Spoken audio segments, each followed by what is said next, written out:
Bismillah, alhamdulillah, wassalatu wassalamu ala rasulillah wa ala alihi wa man walah, asyhadu an la ilaha illallah wa asyhadu anna muhammadan abduhu wa rasuluh. Bapak Ibu, Yohan akhwat yang semoga Allah muliakan, kita lanjutkan kembali mempelajari bab tentang fikih ibadah. Insyaallah pada pertemuan kali ini kita akan membahas bab tentang tata cara memandikan mayit ya. Walaupun ini dalam bab tentang kitabul janaiz, bab tentang jenazah.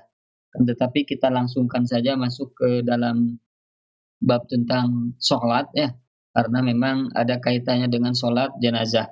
Jadi sekaligus kita akan bahas ya untuk memandikan dan mengkafani serta menguburkan mayit. Insyaallah.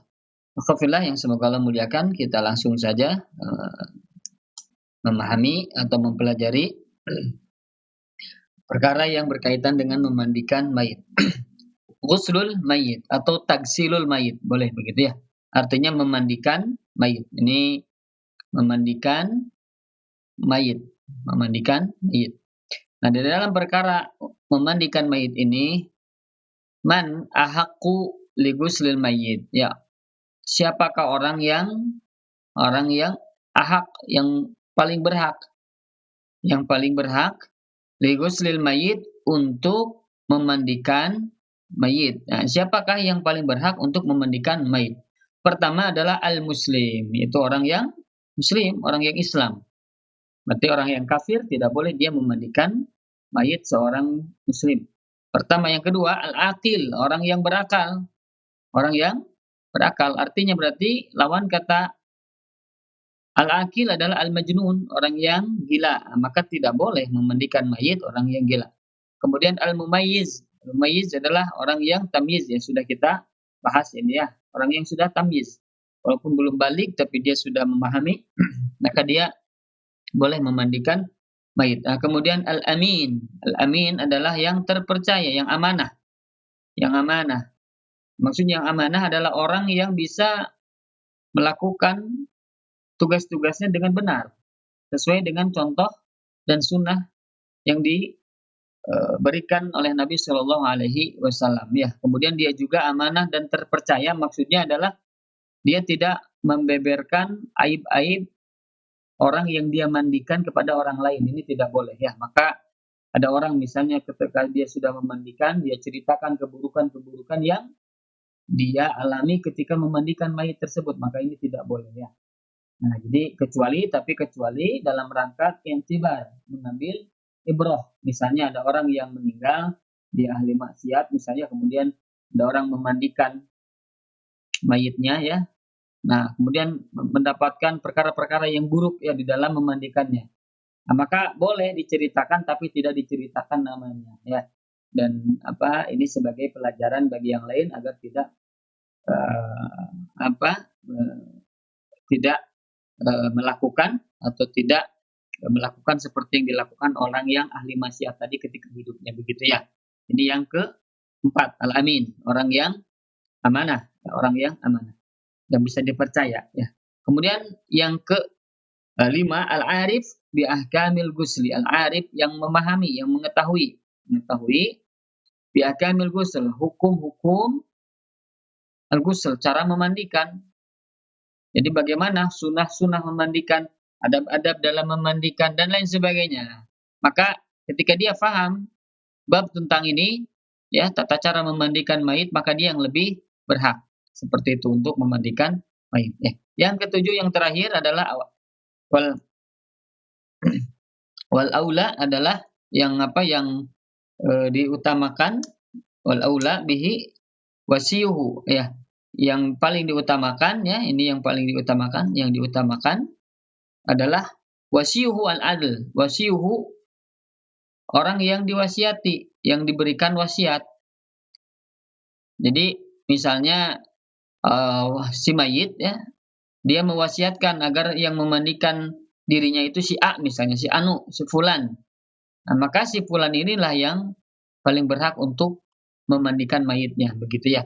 Seperti Abu Bakar radhiyallahu anhu, beliau berwasiat kepada istrinya Asma binti Umais agar memandikan beliau, maka akhirnya itu ditunaikan oleh istrinya ya. Kemudian seperti lagi sahabat lain, Anas bin Malik ya, kalau tidak salah, beliau mewasiatkan kepada Ibnu Sirin untuk memandikannya. Ini yang paling berhak adalah orang yang diberikan wasiat oleh si mayit untuk memandikan dirinya ya.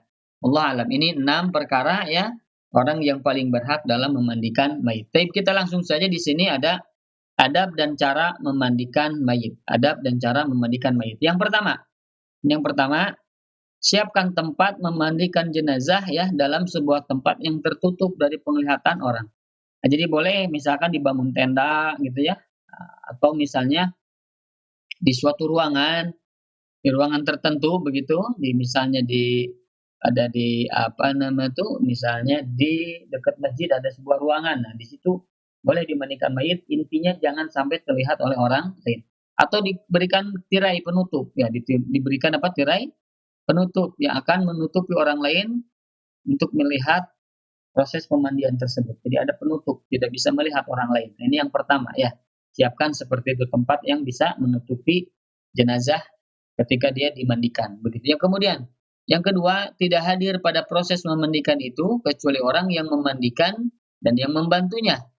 Jadi boleh suami memandikan istrinya atau sebaliknya. Jadi yang hadir di situ adalah orang yang memandikan dan wakilnya atau pembantunya ya untuk membantu siapa biasa pembantu ini adalah dari keluarganya ya begitu. Biasanya ada anaknya yang ingin memandikannya ya. Nah, ini boleh suami ya memandikan istrinya. Tapi berarti dia tidak ada wakilnya, tidak boleh ada wakilnya kecuali perempuannya, anaknya yang perempuan begitu ya. Kalau suami memandikan istrinya. Begitupun istrinya boleh memandikan apa? Suaminya, begitu ya. Nah, maka ini apa? Di antara yang dibolehkan adalah suami istri yang dimandikan oleh suaminya atau pasangannya begitu ya. Nah, adapun anak ya tidak boleh. Misalkan anak dengan ibunya, anak laki-laki oleh ibunya tidak boleh. Atau anak perempuan oleh ayahnya tidak boleh. Ya, walaupun dia anak dan ibu atau anak dan ayah tidak boleh. Kalau berlainan apa jenis kelamin ya. Adapun kalau misalnya di bawah 7 tahun ya, misalnya anak di bawah 7 tahun, nah maka boleh. Misalkan laki-laki ya usianya 6 tahun atau 5 tahun ya, dimandikan ini laki-laki dimandikan oleh seorang perempuan, walaupun bukan ibunya boleh. Karena anak perempuan anak-anak ini masih tidak boleh ketika ketika hidupnya tidak ada aurat, begitupun tidak ada aurat ketika meninggal ya. Jadi boleh dimandikan bagi orang yang di bawah 7 tahun ya. Baik, ini yang keberapa? Jadi harus sama-sama laki-laki harus dengan laki-laki begitu ya, perempuan dengan perempuan kecuali suami dan istri begitu ya. Kemudian selanjutnya, melemaskan sendi-sendinya ya, sendi-sendi lengan, kaki ya, agar mudah digerakkan ketika dimandikan. Jadi dilemaskan jari-jarinya, sendi-sendinya begitu ya. Eh, buku-buku ya, ruas-ruasnya ya. Ruas-ruas jarinya, jari kakinya, kemudian lututnya, sikutnya, ini dilemas-lemaskan yang dengan perlahan, dengan lembut ya, agar mudah nanti ketika digerakkan ya. Ini yang ketiga ya, ini boleh ketika mau memandikan atau sebelumnya ya. Baik. Kemudian yang keempat, diletakkan kain penutup yang menutupi auratnya. Jadi kalau misalnya laki-laki nanti ditutup antara pusar dan lututnya begitu ya. Misalkan ini saya tidak bisa menggambar, mohon maaf, nanti ada fotonya insya Allah di akhir ya. Jadi sebelum dibuka bajunya ya, sebelum dibuka pakaiannya, ditutup dulu di atasnya kain penutup ya, menutupi auratnya, kemudian baru dibuka begitu ya. Jadi jangan terlihat auratnya ketika dibuka begitu ya.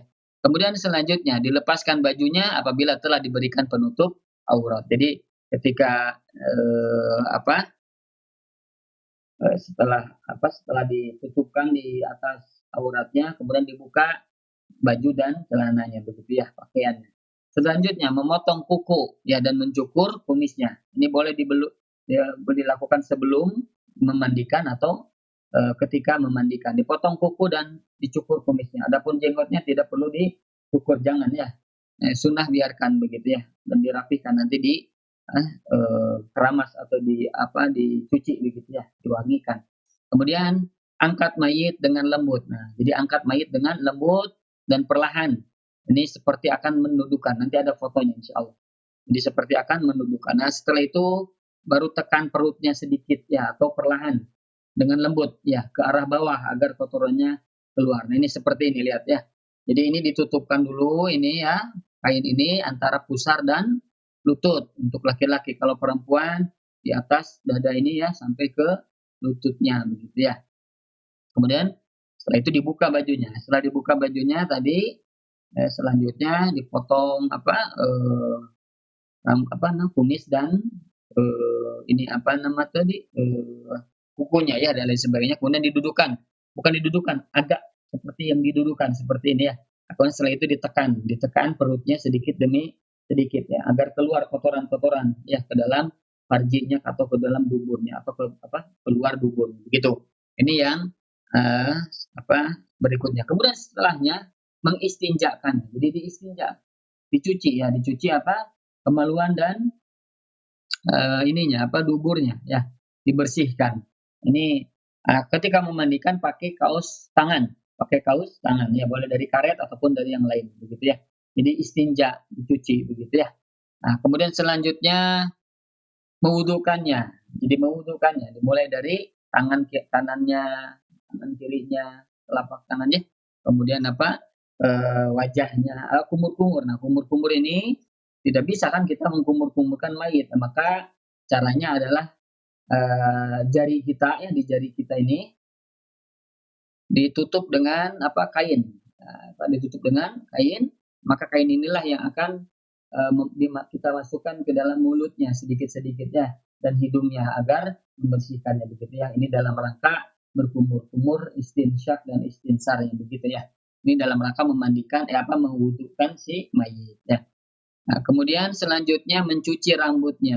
Rambutnya dikeramas. Ini setelah diwudukannya dari mulai tangan, telapak tangan, wajah, kemudian tangan sampai sikut, kemudian bagaimana tata cara wudhu ya biasa sampai kaki begitu ya. Setelah selesai cuci rambutnya dengan air ya 3 kali atau dikeramas sih yang diberikan sampo ya. Nah, bersihkan, dibilas. Setelah itu baru cuci badan sebelah kanannya 3 kali dan kirinya 3 kali. Nanti kita ada gambarnya ya ini. Jadi jadi berdirikan. Jadi seperti ini. Jadi ditegakkan begini ya. Nah, ini kan sebelah kanannya, ini kanan, ini kiri. Nah, kita basahi sebelah kanannya dengan air. Nah, ini tas, kemudian ini di bawah kainnya kita siram dengan air atau dengan keran boleh begitu ya sampai ke bawah kakinya. Nah, ini 1 kali, kemudian 2 kali sampai berapa? 3 kali. Nah, setelah selesai kita berbalik arah dari sebelah sini. Kita arahkan ke sebelah sana, diberdirikan sebelah kirinya begitu. Ini tata cara ini mencuci badan sebelah kanan dan sebelah kiri ya begitu. Kemudian setelah itu menyabuninya, baru kita berikan sabun ya. Kemudian jikalau ada dengan daun bidara. Daun bidara ini ya kita kucek di dalam air ya atau bisa di blender kemudian dimasukkan sampai wangi gitu ya, sampai agak berbusa begitu ya. Nah, ini jikalau ada dengan daun bidara. Kalau tidak ada boleh dengan sabun, Kemudian bilas seluruh tubuhnya. Badannya yang tadi sudah disabun, kemudian kepalanya, rambutnya, wajahnya, semuanya dibilas. Hati-hati ya, jangan sampai masuk ke dalam lubang air itu ya, air masuk ke lubang hidung atau telinganya. Hati-hati ya. Nah, kemudian setelah itu lakukan bilasan tersebut hingga 3 kali. Jadi setelah dibilas, kemudian dilihat ditempelkan kain kafas atau duburnya atau kotoran ada tidak, masih ada kotoran. Kalau ada maka bersihkan lagi, diistinjakan lagi, diwudukan lagi, kemudian terus dimandikan seperti yang dari awal tadi ya. Nah, jadi itu 1 kali misalnya, terus 2 kali lakukan lagi seperti itu sama dengan yang awal sampai 3 kali. Nah, masih ada kotoran lagi, boleh tambah lagi 1 kali, 2 kali, jadi 5 kali boleh ya. Sampai sebagaimana yang kita yakini cukup untuk membersihkannya ya, demikian. Nah, kemudian bilasan terakhir dengan air dicampur kapur barus. Di kapur barus ini kita tumbuk ya di dalam kain ya, misalkan ini kain gitu ya. Ini kapur barus ya, kemudian ditumbuk di luar kain, kemudian dimasukkan kain itu ke dalam dengan kapur barusnya ke dalam air agar wangi gitu ya. Agar juga tidak si kapur barusnya ini kalau dimasukkan langsung ke air nanti si kapur barusnya banyak di badan si mayit ya begitu. Jadi bagusnya adalah ditumbuk dulu di dalam kain agar tidak kotor nanti terserak gitu ya di mana di badan gitu ya.